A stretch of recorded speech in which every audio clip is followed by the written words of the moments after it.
for today's cup of coffee with Scream. Oh, cup of coffee. It's going to be an espresso shot because kids got to go to work, and he's sort of lollygagging. Yeah. Oh, well, he's one of those that... I've got a 3-day work week this week and a 3-day work week next week. Okay. But it's a matter you got to get there tonight, a day at a time.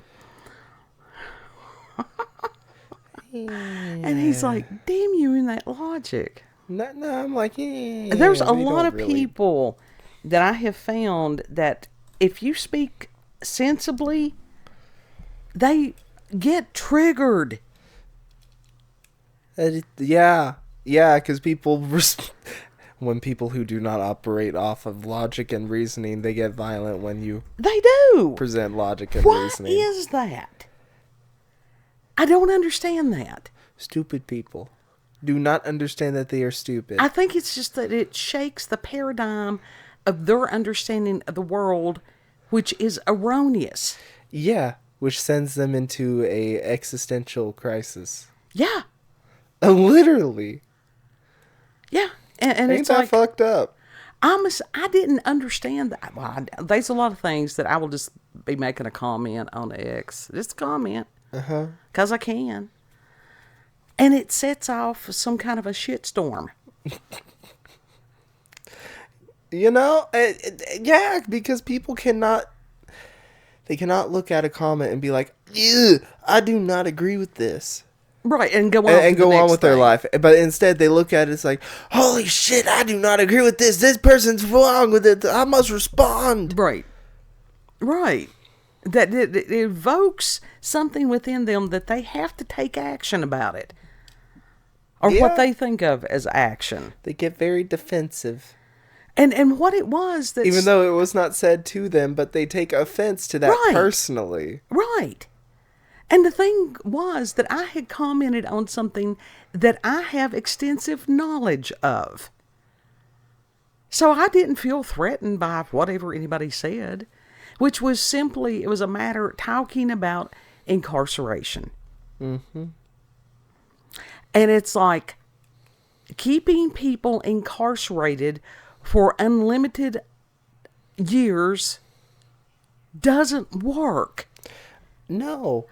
There are rates of recidivism that prove it doesn't work. Yes, because these people need actual legitimate mental health. Some of them. And some of them, there's just no hope. Right.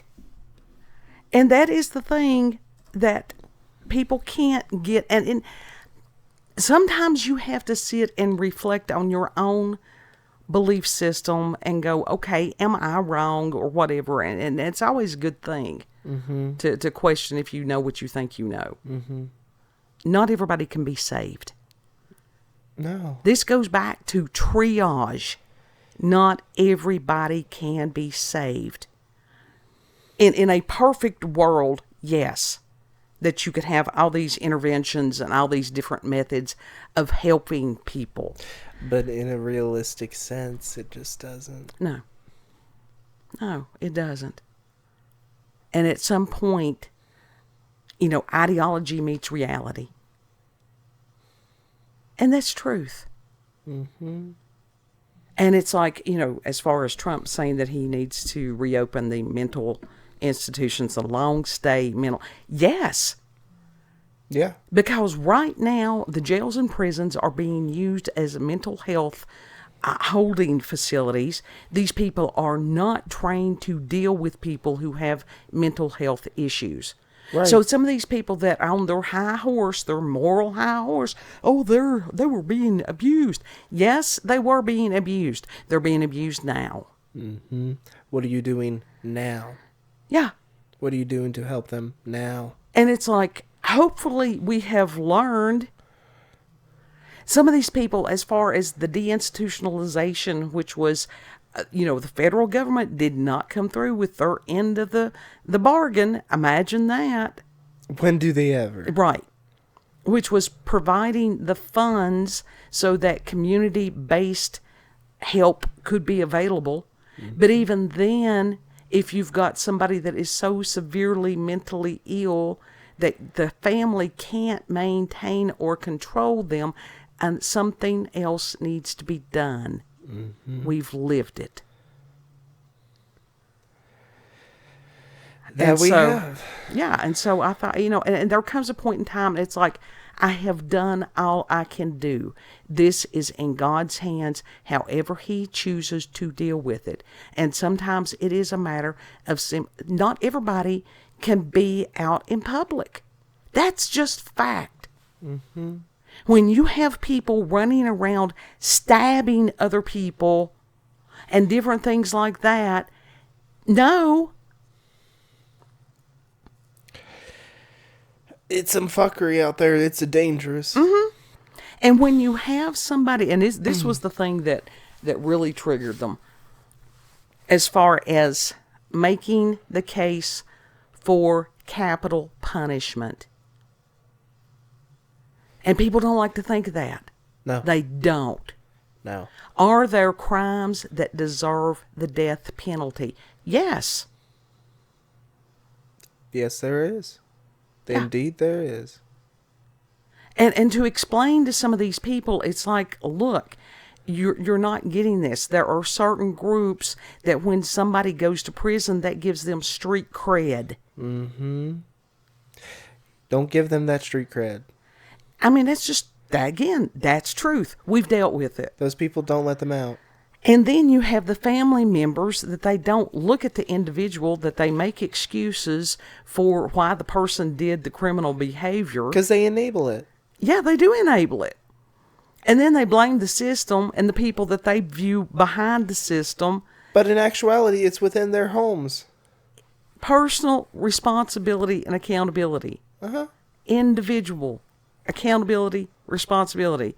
You have to stand before God and give an account of what you did. Mm-hmm. All of us will. But then to sit there and have children that grow up with an incarcerated family member, and that, let me tell you something, when you see kids trying to talk to a loved one behind glass, it does something to your spirit. When you've got a kid that has to go through what you have to go through to visit face to face, which that's got to be a rarity anymore. And I understand why. Yeah. That's crazy. And when you've got somebody, like I said, that they have these supermax prisons where these people have to be held in cages because they are that violent. That's terrifying. Yeah. And so that was the thing. And I told him, I said, historically, long-term incarceration does not work because the rates of recidivism are there. Argue with the numbers, not me. And it's just, in colonial times, and it sounds harsh in today's world, but was it really? It was just how their thinking of these things were. That somebody would be in jail until the judge came through. They had like these circuit riding judges. Mm-hmm. And at that point, they stood trial. They were either deemed innocent and released, or they were hanged. That served two purposes. Yep. One, it was justice. And also, it was a deterrent. Yeah. When you just put people away, out of sight, out of mind, there was no real deterrent. Mm-mm. And especially, like I said, for certain groups, that they view it as street cred. Oh, you did how many calendars? Oh, well, so-and-so, I did this many calendars. Because that's how the lingo goes. Yeah. So That's I horrible. didn't mean to start a firestorm on that, but maybe it needed to be talked about. I think that it did. I mean, that just shows that it needs to be talked about more, because this is something that not enough people do talk about. Because it's Or at least it's not pushed out there. Right. I mean, we really need... There were reasons that civilizations did these things way before us. Well, no joke. When you're attacking the prison industry, the jails industry, prison, you're attacking base at that point, like part of base government. Yep. So nothing's going to be done. Almost nothing. Right. But, like, it is possible. But when you have these judges, honestly, there was a dude the other day that had gone into a Walmart, I don't remember where they said it was, stabbed 11 people. This gentleman who was he was a Marine, he was not in active duty, but he was a Marine that got the dude, held him, Second Amendment, until the police were able to... The judge released the man that did the stabby on bail. He's out on bond. What the fuck is going to stop him from going... But you've got to realize the reason that some of these judges are doing that is because they want to destabilize our civilization.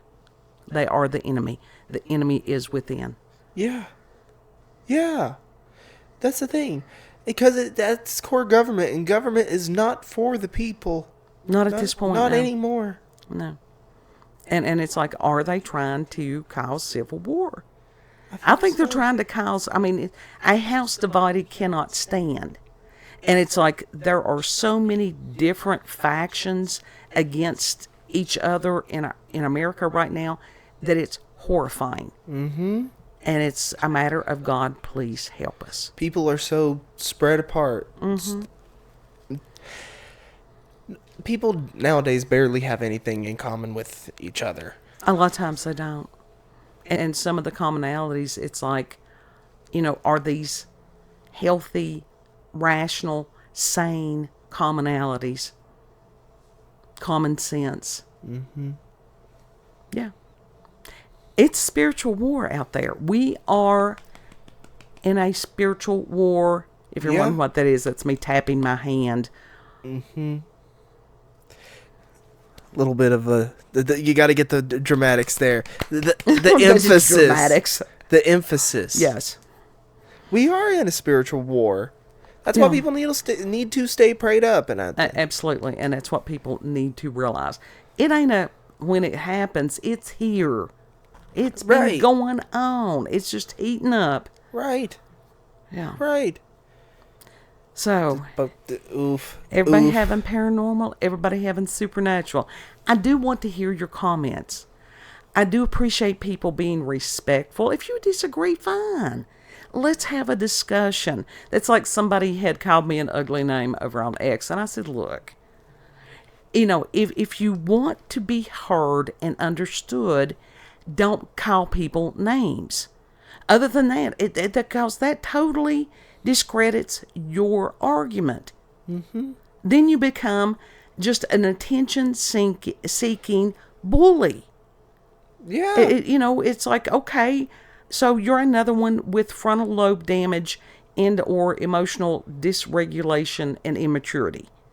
Yes. Yes, they are like that. Because, and that they got to live in that. I don't.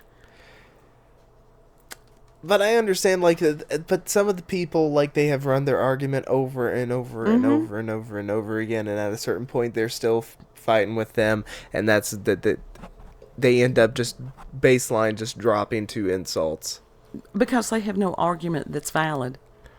Well, the thing is, they have run their argument, that their valid argument into the ground, and the person still was not willing to listen. Look, I'm Gen X. We grew up with the your mama jokes. Yeah. We grew up with the, whatever, your mama wears combat boots. Well, I actually am the mama that wore the combat boots and could kick the ass to go with it.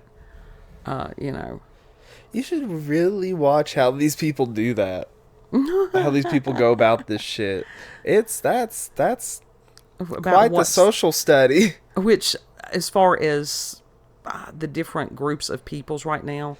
Yeah, and the arguments that they're having in the fight. Oh, I have seen that. There's quite a few people that are exposing that. And I was thinking about that earlier. Maybe that's why they have not put the Smith-Mundt Act back into place. Because never stop your enemy when they're making a mistake. The more these people keep talking, the more they're exposing the illegitimacy of their argument. Yeah. And showing everybody how insane they really are. Yeah. So that is possible. Yeah, that is I don't possible. think it's not 4D chess on any human's level, but God does all things for a reason, and even the things he allows. Mm-hmm. So again, everybody's having paranormal, everybody having supernatural. I got to get this child to work. Yip, yip, yip, yip, yip, yip, yip. If you like this video, don't forget to like, share, comment, subscribe. Also, check us out on BitChute, Rumble, and YouTube at Relanda's Cup of Coffee with Scream. Also, check her out on X, previously known as Twitter, at Relanda COCWS. Come join the shit show over on X. You too can be one of us. Yes, be one of us. Podling pirate ponderers. I have gotten my Adderall. You haven't taken it yet, though. No. Tomorrow. No, I'm going to Nana's, and I'm picking it up on my way down there. Yeah. Okay. Anyhow, know that you are loved. Treat other people the way you would like to be treated. And Lord willing, we'll see you on the next cup. Yep, yep. Bye. Bye.